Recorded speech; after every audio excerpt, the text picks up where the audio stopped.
वीरेश पांडे हमारे दर्शकों को बताएं कि भाजपा का पैरामीटर क्या है अपने टिकटार्थियों के चुनाव का।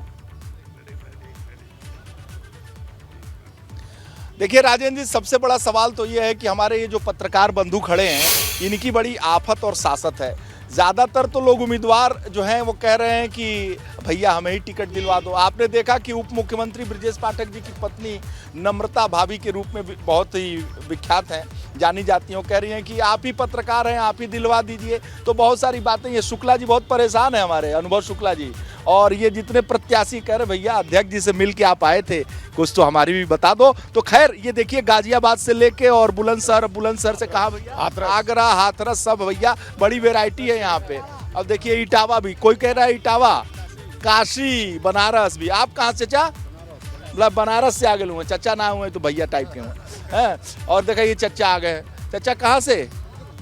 ये लखनऊ से ही हो? अरे लखनऊ में चुनाव होता है यार, मांगा तो हुआ ना टिकट? हम टिकट नहीं मांग रहे। अच्छा। तो ये देखिए मैडम, आप तो लगता है कि गाजियाबाद एनसीआर का ही लग रहा है, सही बोल रहा हूँ? जी बिल्कुल, मैं वहाँ महानगर उपाध्यक्ष हूँ मेन संगठन में। गाजियाबाद की है ना? रनीता से। शको सुबह से। बिल्कुल सही है। देश दुनिया घूमते हैं इसलिए पहचान लेते हैं, आबो हवा देख।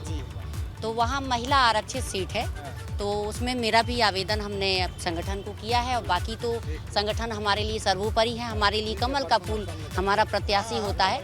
और टिकट मिला, संगठन ने मेरी सेवा को देखते हुए मुझे अगर टिकट मिलता है तो गाजियाबाद। आपकी आवाज़ जो है ना, हमारे एबीपी गंगा को आपके अध्यक्ष जी भी देखते हैं, महामंत्री संगठन जी भी देखते हैं, राजनाथ जी भी देख रहे हैं, पाठक जी, मौर्य जी, जितने जी हैं जो दे सकते हैं, योगी जी, सब देख रहे हैं।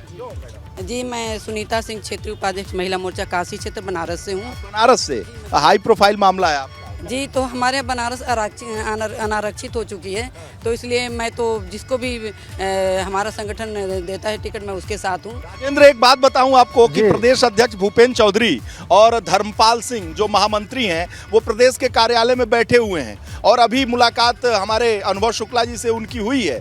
तो शुक्ला जी से गुफ्तगू भी हुई, और जैसे ही शुक्ला जी वहाँ से निकले तो ये जो उम्मीदवार तथाकथित रूप से हैं वो कहीं से आए हैं, सब पकड़ लिए भैया अध्यक्ष जी से क्या मामला चल रहा है। भाई आप बताइए, आप तो मैं सवेरे से देख रहा हूँ अध्यक्ष जी से ज़्यादा टिकट तो आपे से लोग मांग रहे हैं। देखिए ऐसा है कि अब तो हर कोई टिकट ही चाह रहा है। आज से तो नामांकन शुरू हो गए। हाँ। और 17 तारीख तक नामांकन है, तो समय बहुत कम है। पार्टी को भी लग रहा है कितना कम समय है, किसको टिकट दिया जाए। आप स्थिति देखिए, हमने सुबह पाठक जी के आवास पर देखा, उप मुख्यमंत्री केशव प्रसाद मौर्य के घर गए, वहां पर भी इसी तरह भीड़ है, और यहाँ भी सुबह से भीड़ है।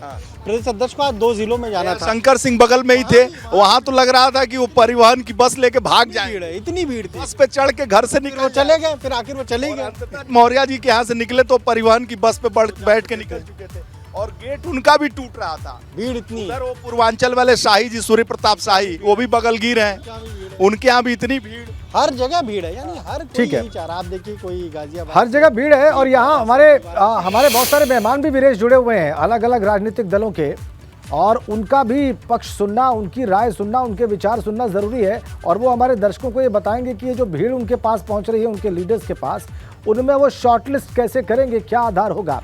और चूंकि आप भाजपा दफ्तर पर ही खड़े हैं और भाजपा के प्रवक्ता हीरो वाजपेयी जी सारी बात सुन रहे हैं। वाजपेयी साहब देखिए, बहुत सारे टिकटार्थी हैं, और नगर निकाय के चुनाव में आपकी पार्टी का दबदबा रहा है पिछले वर्षों में, पिछले चुनाव में, इसलिए स्वाभाविक तौर पर चूंकि आपकी सरकार भी है तो वहां पर टिकट मांगने वाले लोग बहुत पहुंच रहे हैं। क्या क्राइटेरिया है, क्या मानदंड है, कैसे चुनाव करेंगे आप? देखिए, भारतीय जनता पार्टी ने पिछली बार भी 16 नगर निगम में 14 नगर निगम में अपनी विजय पताका फहराई थी, और इस बार नगर निगम की संख्या एक बढ़कर 17 हो गई है। और योगी आदित्यनाथ के नेतृत्व में और संगठन में आदरणीय भूपेंद्र जी, धर्मपाल जी के नेतृत्व में इस बार 17 के 17 नगर निगम में भारतीय जनता पार्टी अपनी विजय पताका फहराएगी। कई जगह आरक्षण चेंज हुआ है, तो उस वजह से कई जगह नए चेहरे दिखेंगे आपको, और कई जगह भारतीय जनता पार्टी पुराने चेहरों पर ही विश्वास जताई।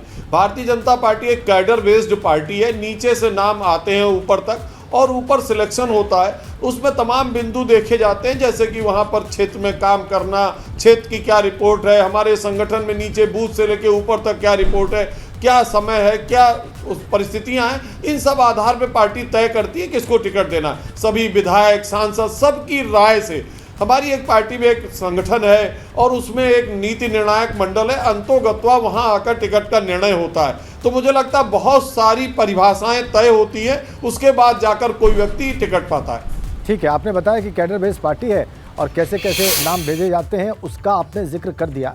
कीर्ति निधि पांडे साहब है, समाजवादी पार्टी के प्रवक्ता है। पांडे जी, आपके दफ्तर पर भी लगातार अखिलेश यादव बैठकें कर रहे हैं, नेता पहुंच रहे हैं, टिकटार्थी पहुंच रहे हैं, और चूंकि सेकंड लार्जेस्ट पार्टी है आपके प्रदेश में, तो स्वाभाविक तौर पर आपका टिकट भी प्राप्त करने के लिए होड़ है, दौड़ है। आप इसे कैसे पार पाएंगे? समय कम है, ज़्यादा वक्त बचा नहीं है पहले चरण के चुनाव के लिए जो नामांकन दाखिल करने की तिथि है।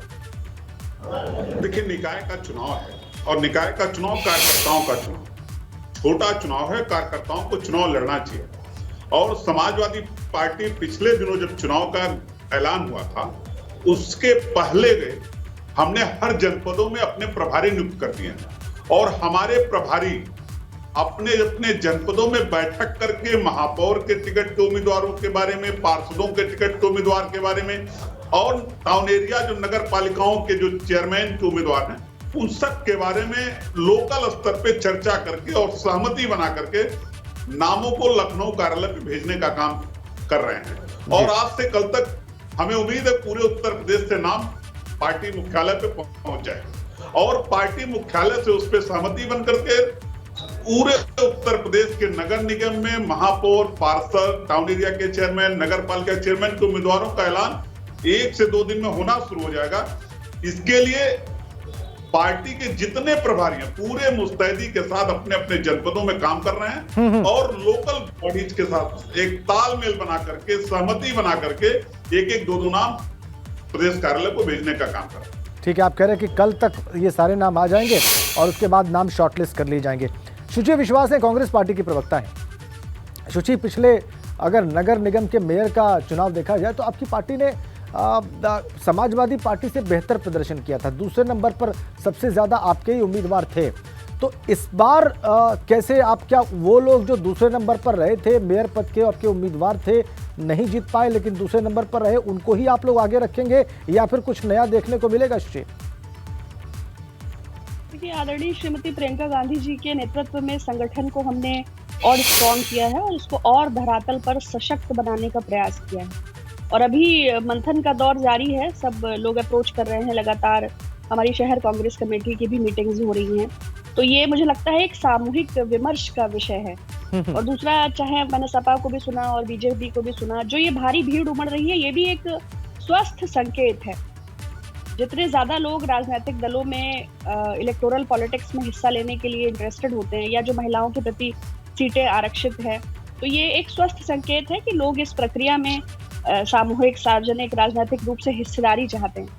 तो मैं समझती हूँ कि एक स्वस्थ विमर्श है और निश्चय ही बहुत शीघ्र सभी दलों के प्रत्याशी आएंगे और नीति और निर्णय की विजय होनी चाहिए। बिल्कुल सही बात है। अब आपने नीति और निर्णय की बात कर दी है तो वो नीति हमारे दर्शक जरूर समझना चाहेंगे।